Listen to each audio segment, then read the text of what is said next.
Alright, good morning, good morning, good morning po sa inyong lahat mga kababayan. Batang Maynila to, it's... ito mga kababayan, meron pong kumakalat na balita na itong DZMM ay hindi po pinapayagang mag-cover dyan po sa Office of the Vice President.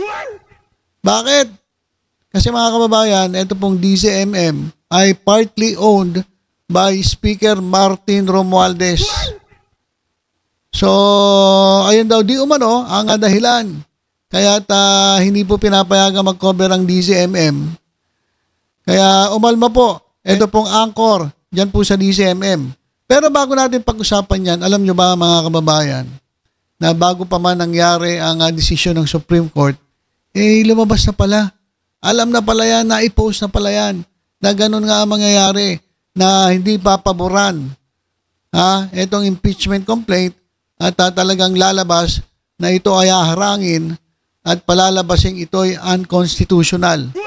Ito mga kababayan, pakinggan po natin itong post na ito.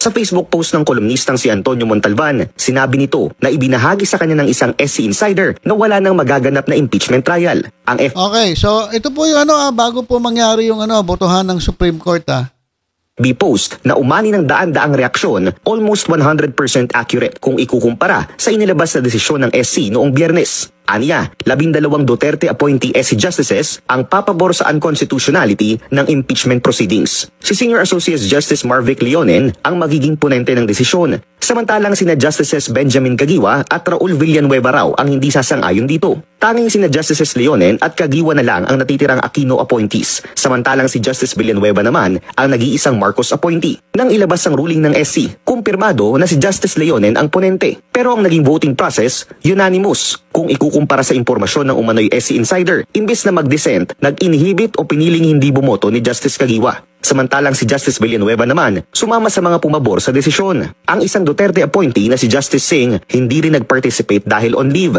Ayon sa umano'y SC Insider, politika ang nasa likod ng latest ruling ng SC. Ayan mga kababayan, narinig ninyo base po dito sa post na ito, ang desisyon ng Supreme Court ay political. So, hindi po dahil sa sa tama. Ito ang dapat na tamang desisyon. Sabi po, narinig po natin, ulitin natin konti, balikan natin. Ano raw? Ang desisyon ng Supreme Court ay politika. Ito mga kababayan, pakinggan nyo uli. Politika ang nasa likod ng latest ruling ng SC. Sa FB post ni Montalban, sinabi rito na sinadya umano ni Senator Cheese Escudero na i-delay ang trial. Talagang may kamay Talagang may kamay etong si Cheese Escudero dito sa mga nangyayari. Ayon sa post dito mga kababayan sa pinapanood natin, sinadya ni Cheese Escudero na i-delay ang proseso. I-delay etong impeachment. Bakit? Bakit daw? Balik tayong konti. Sabi rito na sinadya umano ni Senator Cheese Escudero na i-delay ang trial dahil alam niyang idedeklara itong unconstitutional ng Korte Suprema. Walang hiya. Talagang i-delay daw ni Cheese Escudero yung impeachment trial dahil alam niya na i-declare ng Supreme Court na unconstitutional itong impeachment complaint. Ano naman ang kinalaman ni Bongo? Ito naman, balik tayo konti. Senator Cheese Escudero na i-delay ang trial dahil alam niyang idedeklara itong unconstitutional ng Korte Suprema. Si Senator Bongo umano ang nag-manage ng loyalty ng mga mahistrado na isa sa mga pinakamalaking beneficiary ng mga umano'y budget insertion ni Escudero. Sa Facebook post ng kolumnistang So, ang nag-manage mga kababayan dito sa mga Supreme Court Justices, di umano mga kababayan base lang po dito sa pinapanood natin na post, siya po ang nag-manage at tila ba ito ang kumausap dito sa 12 Supreme Court Justices o kung ano gagawin at ano raw, pakinggan nga natin yung bandang huli. Sinadya umano ni Senator Cheese Escudero na i-delay ang trial dahil alam niyang idedeklara itong unconstitutional ng Korte Suprema. Si Senator Bongo umano ang nag-manage ng loyalty ng mga mahistrado na isa sa mga pinakamalaking beneficiary ng mga umano'y budget insertion ni Escudero. Okay. Tingnan na sa Facebook post ng kolumnista. Okay. So, yun naman pala. Dahil ito nga si Bongo ay siyempre alam naman natin nagkanang kamay ni Duterte. Siya po ang nag-manage, yung ginamit na salita, nag-manage dito sa mga Supreme Court justices, yung loyalty nila. Siguro hindi natin alam kung kinausap ba isa-isa itong mga ito. Kasi ito po ay appointed ni Duterte.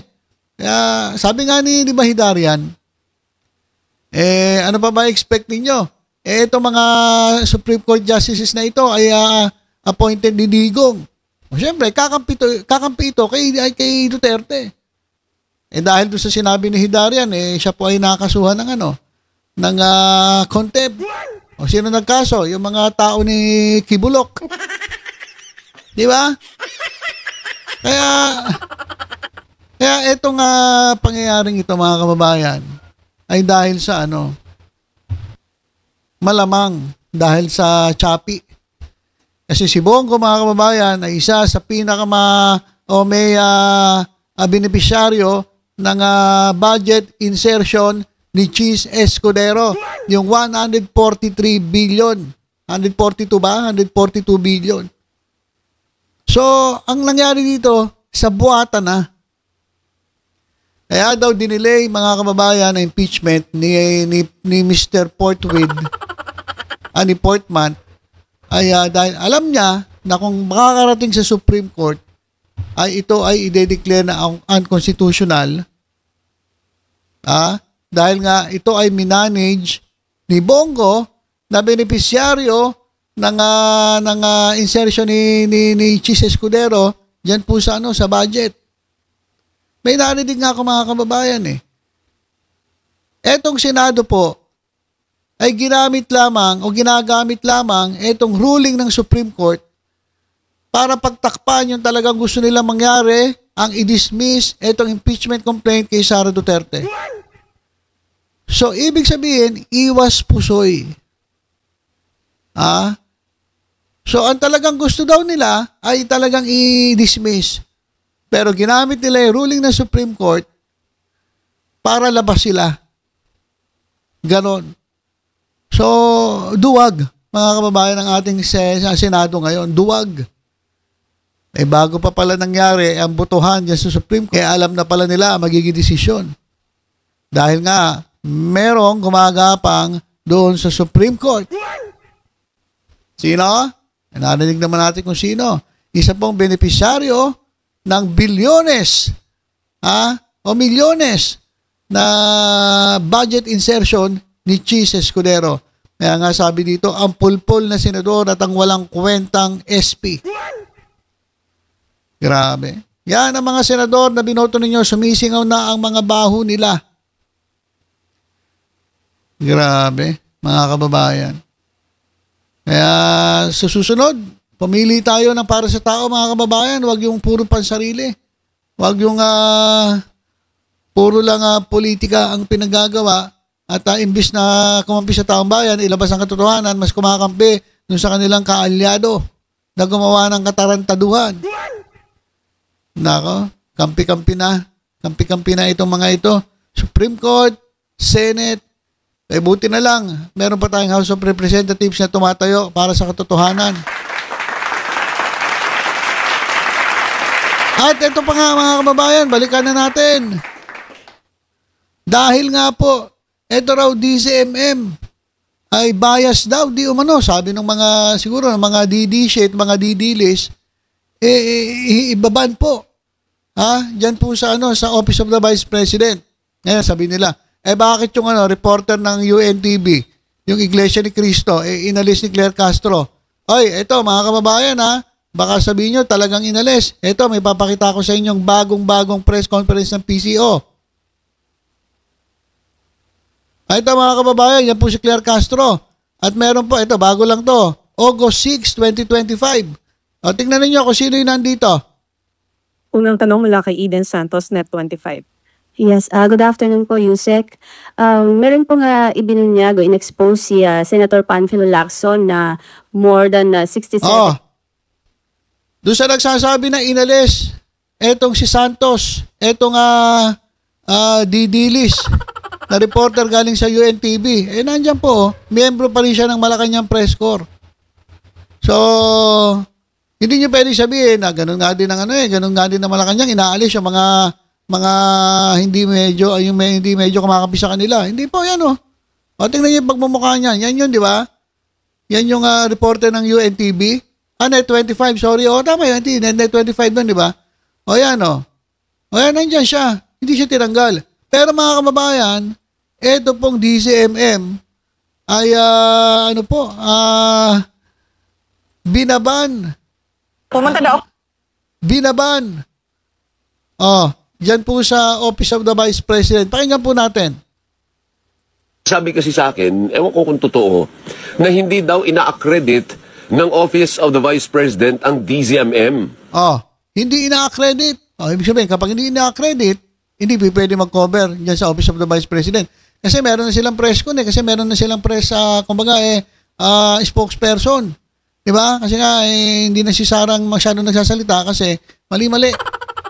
Kaya kumuha sila ng spokesperson. Tapos ngayon, itong DCMM, ibaban.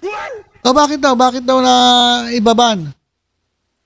Teka po muna, hindi nyo po pera yan. Paalala lang po sa Office of the Vice President, ang nagpapatakbo po ng Office of the Vice President ay pera ng taong bayan. Tama. Pera ng taong bayan. Bakit mo ibaban ang isang legitimate media company na may permit para i-cover yung ginagawa ng nandiyan sa Office of the Vice President? Bakit ba? Bakit ba pinag-iinitan? Sabi nga ni pera ng taong bayan yan, hindi pwede yan. Kung sarili nyo yan, kung private yan, pwede. Pero kung kayo ay ginagasusan galing sa kaban ng bayan, pera ng taong bayan, hindi kayo pwedeng magban ng magban. Hindi po pera ng Vice Presidente. So ibig sabihin may public interest po yun. Hindi mo pwedeng iban ang isang lehitimo na media organization na may permit naman, may business permit naman, lehitimo naman, dahil lang ang pagturing mo ay may bias. Pag may bias sa sinasabi mo, edi reklamo mo sa pamunuan kung may bias yung report, hindi ho ba? Pero hindi nyo po pera yan. Pera ng taong bayan ang nagpapatakbo ng Office of the Vice President.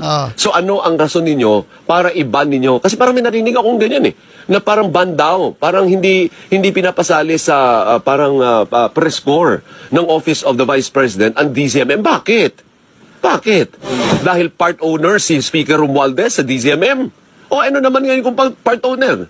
Dinidiktahan ba kami dito kung ano i-broadcast namin ng speaker? Ay hindi po. Okay, tanungin niyo yung mga angkor dito kung dinidiktahan. Hindi po kami dinidiktahan.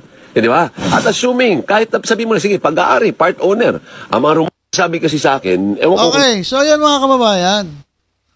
Porke ba, part owner, si Romualdez, ibaban nyo? Alam niyo, nakikinig ako dito sa kanila, dito sa kanilang programa sa DCMM. Napakaganda na kanilang talakayan. Matututo kayo. Kaysa dun sa, mas gusto ko pa makinig dito kaysa sa SMNI na talagang bias na bias. Ito hindi Gumigit na sila Kung ano tama, kung ano mali.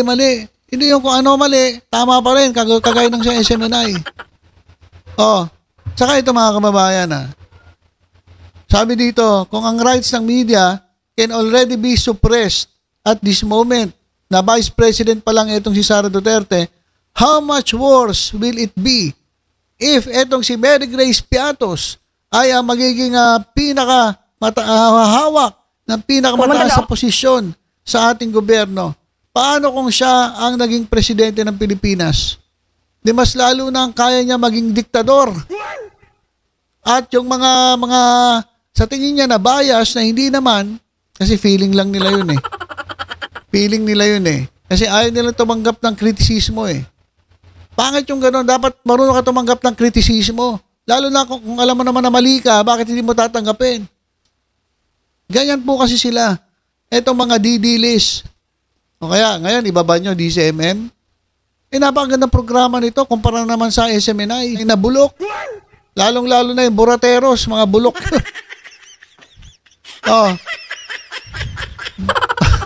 Mas bilib pa kayo doon?